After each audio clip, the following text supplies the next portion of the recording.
Hey, YouTube and Facebook family, this is the Academic Christian. My Facebook community knows me as Chandler King, which is my real name. So, people from my Facebook community will know this, but I just started YouTube a couple weeks ago. So, I'm going to kind of give everybody a speed of how I do things. So I named myself on YouTube the Academic Christian because I'm someone who's college educated. I have an undergrad in a subject dealing with health, and essentially I'm a teacher, and I'm going to grad school for the same degree. And I'm kind of trying to break the narrative that where people who don't believe in God think that Christians are dumb. And I don't believe all people think like that, but there is a narrative that people that are Christian, aren't college educated, don't know how to research things like that. And I'm trying to break that narrative. And so, in a way, I'm also kind of trying to show people that believing in God is something, of course, that I believe is awe inspired. I, of course, believe to be true, but I'm trying to show that believing in a higher power is not something to be made fun of. I believe that there are a lot of benefits to it, and we're going to discuss it today. I make topic posts on my Facebook page, and this was a post that I made on my Facebook page that I'm going to present to YouTube. I made it in a post or written post, but I decided that I wanted to do a video thing on this because I believe that there are a lot of health benefits to believing in a higher power. So, my degree, of course, I talked about deals in the health area, my undergrad degree. So, I often did a lot of studies dealing with this. I went to a public university, and so a lot of people look at public universities and think that they are very anti Christianity or anti religion. Now, in a lot of cases, it's true. But at the same time, the health field is one of those that is real interesting because if you know health, there are different segments of health. And what I found real interesting was there was one which was about spirituality. So I decided to do a little research of my own. And I've done research like this before just on my own for fun when I got free time in college. I didn't get much free time, of course, and I got less free time now, of course, because I work a full-time job and everything else. But the two studies we're going to look at that they formed into one paper is from a public institution that many would know, Ohio State. So this is one thing that was kind of accepted a lot is people who believed in a higher power often lived longer than people who don't. Now, to be fair, this isn't just with people who are Christian. This is people who just believe in a higher power.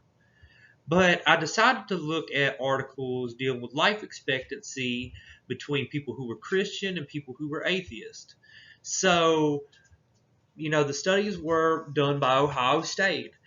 So they conducted this study by looking at 1,500 newspaper obituaries. And what they found was real interesting. They found that people who attended church service typically lived between over 5.5 years longer to 9.5 years longer, which is a big difference than people who don't believe. And I'm not saying people who don't believe can't live a healthy lifestyle and people who don't believe can't live as long. I'm just talking about the statistical average. So the other interesting thing was people who, and this is two other points that I've just found fascinating, that people who lived in religious cities that were atheist had a lower life expectancy, and people who lived in non-religious cities that were Christian outlived the people who were non-religious. So I just kind of found it interesting. I'm going to give a few points, but before I do that, with any good study in things like that, it's important to look at the limitations because even though I'm Christian, I believe things wholeheartedly. I also love research. and it's probably one of the things I'm most fond of, dealing with just my college life. And I think that all Christians should be like this. But it's important to find out what might have been missing from the study. Every study and any author who has any sort of value will, let people know things that could have been better about their study. So the limitations that I found from this study, and this is me personally, even though I'm going to go into why I think people who are religious live longer, is that it does not include demographics. People who live in poorer areas typically don't live quite as long. And it's one of those things that has to do with people who have better health care, just habits like that. You of course got, your daily habits, people who drink, smoke, or eat, way too much. It doesn't look at all those factors, or obviously things such as social factors. Now, my personal belief of why I think religious people live longer, and I could give a whole list, but I believe that there are several reasons. If you're someone who's devoutly religious, so this comes from people who, because there are different denominations dealing with church life and people who are Christian. Depending on what denomination you are, you might actually adhere to a strict diet. I grew up in I went to a Bible study and Bible studies when I was young, which was part of how my faith grew. And I was something very close to someone who was Messianic Jewish. So, if being a Messianic Jew, it's interesting because you were basically a Christian who adhered to the feast days and believed real closely with the Old Testament. I'll eventually make a video about that too, of why I think the Old Testament's important, and about why I believe certain laws, of course, in the Old Testament still run true today. But that's a subject for a different time.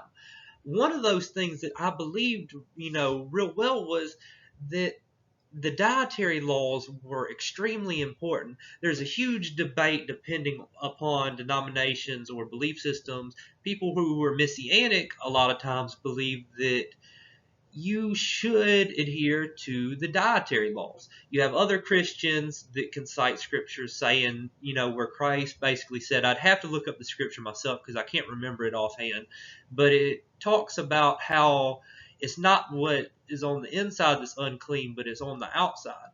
And of course, I could look that up for anyone who is curious if they make a comment below. But for me, I do believe the dietary laws are important. Do I think that it's a sin? My personal opinion is I don't.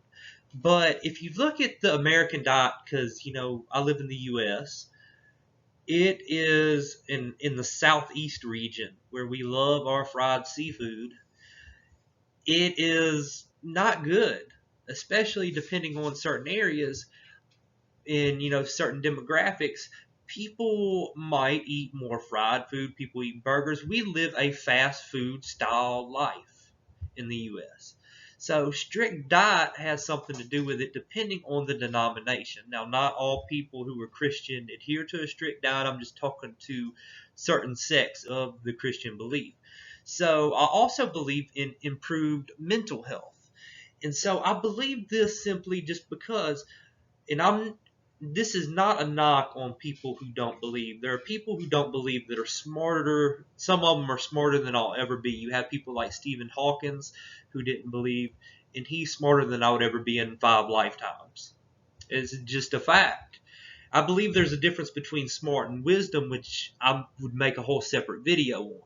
But mental health has a lot to do with your longevity. If you're someone who gets stressed out easily, things like that, it may not have stress on your tombstone or something, or on the obituary, but it is a contributing factor. So mental health, a lot of people who are Christian, a lot of them are just happier. And I'm not meaning that as anything wrong, because I believe people could not believe in God and be happy. Of course, with me being a Christian, I would want to change that, and I would want you to believe in God.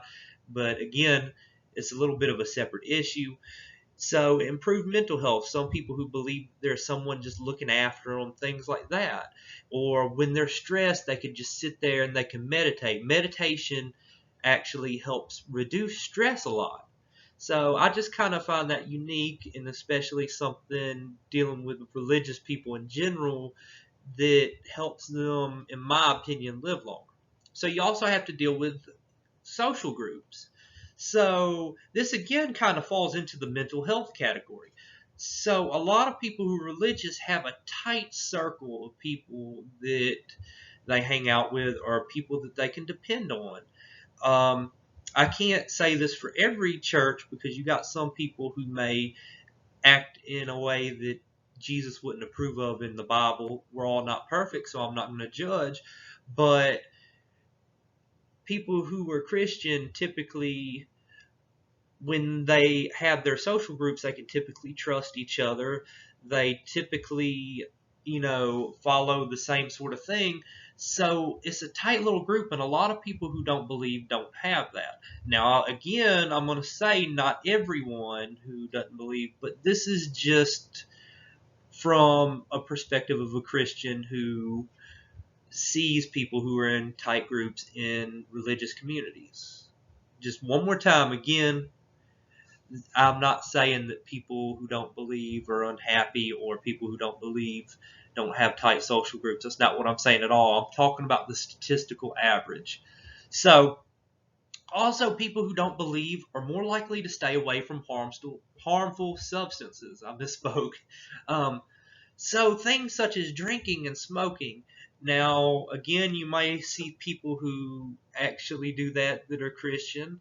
And again, no comment, because I'm not going to judge. But people who, you're more likely to stay away from that stuff if you believe, because you believe certain things are a sin. So people will be less likely to want to do stuff that numbs a lot of their senses, or do things that would physically harm them. And this again comes from the New Testament and kind of links in with dietary laws, in my opinion, but that's a different subject for another time. So again, I'm going to cite my source, because I believe, which my title is The Academic Christian, I like to give people links about things so they can do their own research. My goal for this channel, my goal for my Facebook page, of course, it started with me wanting to write a book, and it's about done. People probably get tired of me saying that because I haven't released it, but it's on the way, I promise. My goal is to reach people who question Christianity. People may believe, not believe because they're like, okay, well, there's no proof that there's a God, or they may think that people who believe are not bright, or they're all teetering on the edge of wanting to believe, but they are like, well, I just don't know. And I can never point and say that I've seen a man walk on water. I can't do things like that. But I can certainly do certain things, which if you looked at my book, not my book, my video dealing with the introduction to Genesis, I talk about the historical accuracy of the Torah. And you'll see me do things like that common. I may do post about miracles that have come true and proven to become true, such as the Reformation of Israel, things like that help, solidify my belief. But I also put my article up here. And I'm not going to lie, it's a review article. And for those who don't understand what a review article is it's an article reviewing a scholarly article, a peer review article. So this came from a Christian website. I'm going to just go ahead and say that now. But if you, click on the link, or if you copy and paste it, or if you type it in your web browser, there's also a thing where you can actually look up the research study itself, which I did. And you'll find some interesting stuff. Now, of course, the people from Ohio State might not believe exactly what, the reason why people who are religious live longer. But, if you check it out, the review article is spot on with the peer review article for the most part. So, I hope you enjoy. I hope you actually look up this study. And, I'm excited to release new content for you. And I'm sorry it's taken so long to do so already. Thank you. And, those who might want to follow my Facebook page, I'll put in the link below. All right. Y'all have a nice day. And, much thoughts and love, guys.